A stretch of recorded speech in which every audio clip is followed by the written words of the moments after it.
Welcome back to Go With Us, and this is everything you really need to know this week in Pokemon Go, running from the 30th of March all the way until the 6th of April. Let's get straight into our calendar now, and we're just going to kick off with our research breakthrough box. Remember, this will be happening throughout the entire season, and it has to do with your 7th day stamp. Once you complete your weekly stamps, you will be able to get the research breakthrough box, which will reward you some candy, some XP, and some Stardust, but you will also get an encounter with reward Pokemon. Those Pokemon, until April the 2nd, are going to be Gyarados at 100% CP of 1453, Honedge is in there at 595, Dhelmise is in there at 1264 CP, Sinistea in there at 488. Please bear in mind that that could be the antique form Sinistea. Remember to check the summary page to see if the evolution is going to cost 400 candy. That is when you know you do have the antique form. If it's only going to cost 50 candy, you only have the phony form. Duraludon's in there at 1314 CP, and we also have Dreepy in there at 328 CP. You know what? We have to talk about our Adventure Sync rewards. Every Monday morning at 9 a.m. you will get rewarded Adventure Sync rewards, but remember, if you walked 25 kilometers, you will get access to the 5-kilometer Adventure Sync egg, and if you walk 50 kilometers, you're going to get a 10-kilometer Adventure Sync egg. These are going to be the Pokemon hatching from those eggs for the remainder of the season. In the 5-kilometer Adventure Sync egg, we can see Chingling, Happiny, Audino, Riolu, and Skarmory. Of course, the top two there are definitely going to be Riolu and Skarmory. We have mentioned this in recent weeks. Please bear in mind, though, that Riolu Hatch Day will be taking place on the 18th of May, which is a massive opportunity. That is one event you cannot miss, and of course, we will cover it closer to the time because we know that Mega Lucario Z will be coming to the game at some point, and we need to try and all get a hundo because those two Pokemon are going to be the best fighting Pokemon in the game. And the same for Skarmory going into Mega Skarmory. I touched on it a little bit more last week, but the attack and special attack stat in the original games transferring over to Pokemon Go is going to make this an absolute monster. It's actually one of the best looking Megas in my opinion as well. Remember to hatch those Pokemon, and your 10-kilometer Adventure Sync eggs are going to be hatching Goomy, Turtonator, Toxel, Gibble, and Dreepy. Please bear in mind, if you walk 50 kilometers and you want to get both eggs, you need to have both egg slots open on Monday morning at 9 a.m. Let's move on to raids now. What are our 5-star raids going down this week? Please remember that Regieleki will be in raids until the 31st, which is going to be Tuesday, so you pretty much only have 2 days left when this video goes live of trying to get a good Regieleki. Please bear in mind that this Pokemon needs its signature move, which is going to be called Thunder Cage. This will require an Elite Charge TM. Thunder Cage hits tremendously hard. If we have a look at Regieleki's base stats again, max CP of 3169 and attack value of 250. That is why that Thunder Cage hits super hard. A defense of 125 and a stamina of 190. So it's very much a glassy Pokemon. But how does this translate into the electric type rankings? With Thunder Cage, Regieleki is currently the 3rd best electric type attacker in the game. And if you do use party play with this particular Pokemon, the damage multiplier specifically on Regieleki actually makes it the #1 electric type attacker. So it's very important. But then on the 31st, it's going to be rotating out, and coming in is going to be Regidrago, coming in at 10 a.m. Regidrago is a very underrated Pokemon in my opinion. That shiny looks very cool as well. As a dragon type attacker, is currently in the 16th spot with Dragon Breath and Dragon Energy. Please bear in mind though, if you use party play with this particular Pokemon, it actually goes well into like the top 5 or 6 because of that damage multiplier. Even in the Ultra League as well, this Pokemon is hovering around the 10th to 15th spot, at least as of recording this video.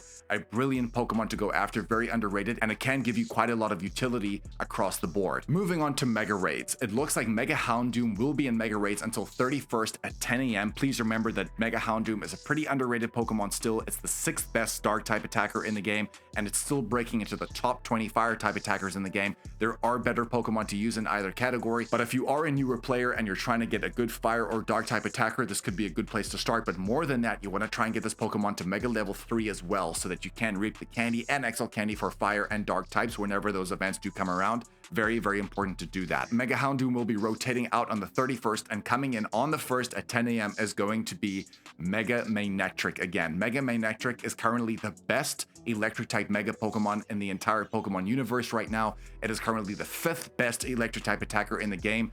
Definitely a hard-hitting Pokemon, but just like Regieleki in a different way, it's also pretty glassy. There are going to be better Pokemon to use, but as a Mega, this is going to be your best choice. Make sure to get yourself at least a 98 or a hundo, and try and get the Mega Energy to get it to Mega level 3. Then, moving on to our 5-star Shadow Raid boss. This is officially your only last 2 days to get Shadow Latias coming from 5-star Shadow Raids. Remember, that is going to come with a 1 in 20 shiny rate. The shiny rate is stunning, but it's a pretty solid Pokemon. We have covered this quite a lot in previous weeks, but coming in on the 1st is going to be Shadow Latios, which is going to be an even better attacker. Let's have a look at its base stats. It has a max CP of 4310, an attack value of 268, a defense of 212, and a stamina of 190. A very strong start here. It is weak to 6 different things, which is going to be Bug, Dark, Dragon, Fairy, Ghost, and Ice. As a Dragon type attacker, it's currently the 22nd best in the game with Dragon Breath and Dragon Claw. And as a Psychic type attacker with Zen Headbutt and Psychic, it's breaking into the top 10, but it doesn't stop there because in the Master League, it is currently breaking in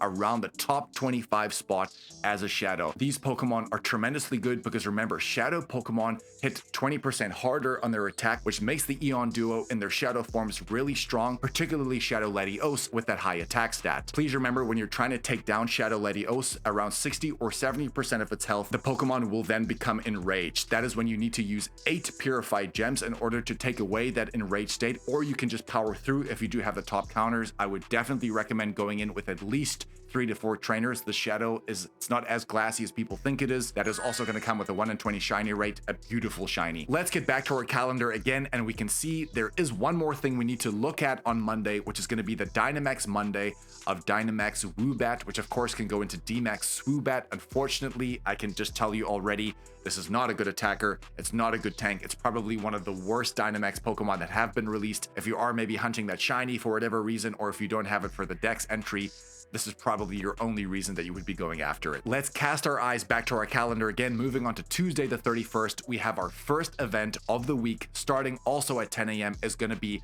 a shockingly good time event. There is going to be an increased chance of shiny Pikachu, shiny Chinchou, and shiny Dedenne. The wild spawns are going to be Pikachu, Chinchou, Dedenne, Pawmi. Spotlight hours will be returning as well, which is incredible. I think a lot of people were fearful it would never come back, but it is coming back, and it looks like there's going to be a different Pokemon in the spotlight hour every single night. So on the first night is going to be Mareep on the 31st from 6 to 7. On April 1st, it's going to be Pikachu, but there is some whispers that because it's going to be April Fool's Day, there may be a disguised Pokemon coming in here, which is going to be Mimikyu. That is not confirmed. That is just what some people have been speculating.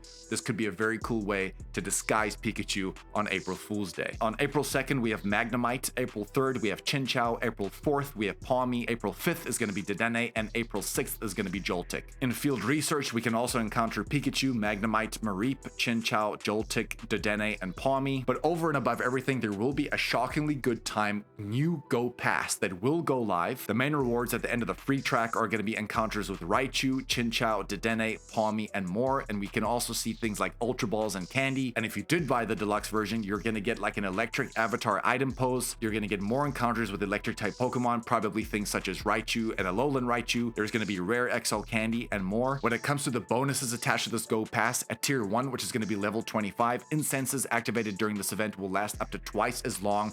This does potentially count for the daily adventure incense as well, which could seriously upgrade your Galarian bird chances. Remember to walk in a straight line, which of course is going to increase your Galarian bird chance. And a tier 2, which is going to be at level 50, is going to be 2 times catch candy. And if you did buy the deluxe version, also at tier 2, it's going to be 2 times catch Stardust for the remainder of the event. We've actually done a full video breakdown already of this event, which I'm going to leave up here, and I will leave it as the end screen. Trust me, we cover every single blade of grass, and there are 1 or 2 interesting things in there that you need to remember, some Stardust tips, and some top targets that you need to be going after as well. Then let's cast our eyes onto the first, which is going to be Wednesday. The only 2 things we need to worry about here, and we have mentioned one already. First of all, is going to be that spotlight hour again with Pikachu. Remember, that's happening from 6 to 7 p.m. local time. Potential Mimikyu release in that time, not confirmed. Don't shoot the messenger, but it's just kind of what we've heard. And on April Fool's Day, this could be a very interesting twist to the event. But the other thing going down exactly in the same time frame from 6 to 7 p.m. local time is going to be the Regidrago raid hour.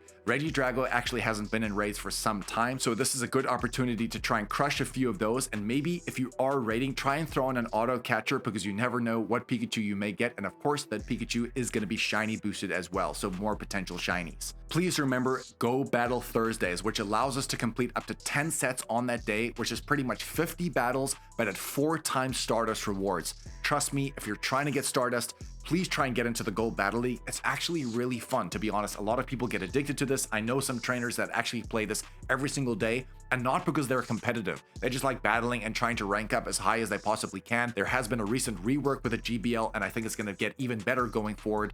There are huge rewards, huge reward Pokemon potentially on play, and if you do get to those higher ranks, the reward Pokemon get even better. So guys, try and do that. It's a free Stardust gain in my opinion. Back to our calendar again, moving on to the next day, which is going to be Friday. I'm going to say this probably for the remainder of the year or the remainder of the season, definitely. Friendship Fridays is something you need to take advantage of. In fact, as of recording this video, it's Friday right now. I'm going to be doing trades because trading on Friday grants you the following bonuses. Guys, you get 1 additional special trade per day to make it 2, which is awesome. But the great thing about it is that every single trade you make on this day has an increased chance of becoming lucky. Once a Pokemon turns lucky in a trade, it has a 1 in 64 chance of becoming a hundo. But if that's a legendary or a shiny legendary or even just a regular shiny Pokemon, you could potentially get a Schlundo as well. We have seen this already. I've done it. I've proven it myself. I haven't just seen other trainers do it. I trade all the time because I'm telling you that is the most underrated way to get top Pokemon in this game. But it doesn't end there as well, because you get 1 additional XL candy on trading as well. But during the season, a guaranteed XL candy is already in the bag, so it's going to be 2 XL candy for whatever Pokemon you trade. Trust me, this is so powerful, especially for those legendaries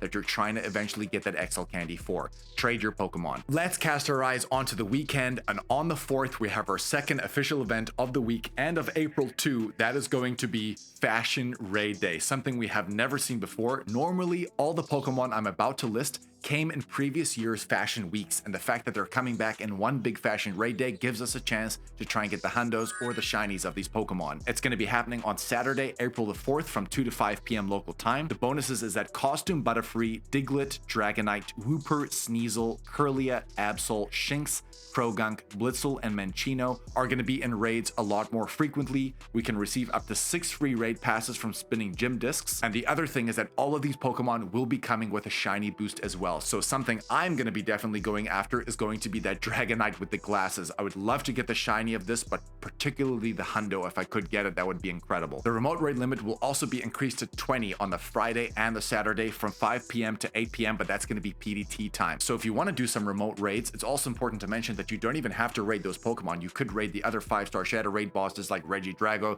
or something like a Mega Manectric if you feel that's going to be better for you. There will be a ticket for a total cost of $5 to upgrade your experience, where you can get up to 14 free raid passes from spinning gym discs, which is actually incredible. We're also going to get increased chance to get rare XL candy from these raid battles. You're going to get 50% more XP from raid battles, as well as 2 times the Stardust. So again, huge opportunity to throw in the lucky eggs, throw in the star pieces, because every single raid is going to be granting you around 30,000 XP per raid, and the Stardust as well is going to be really good gains. Of course, we will detail this event in its entirely separate video, and we will leave it as the end screen of this video too once it does eventually go live. And then if we just cast our eyes to our calendar again on Sunday, which is going to be the 5th of April, do not forget about Double Time Sunday, which is another daily discovery bonus, because we are going to be in the middle of the shockingly electric event. Throwing on something like lure modules during this day is going to last for double as long. So any single lure module, specifically a magnetic lure module, might work very well, just simply because magnetic lure modules have more chance of attracting electric type Pokemon. So it's another great way to try and increase those spawns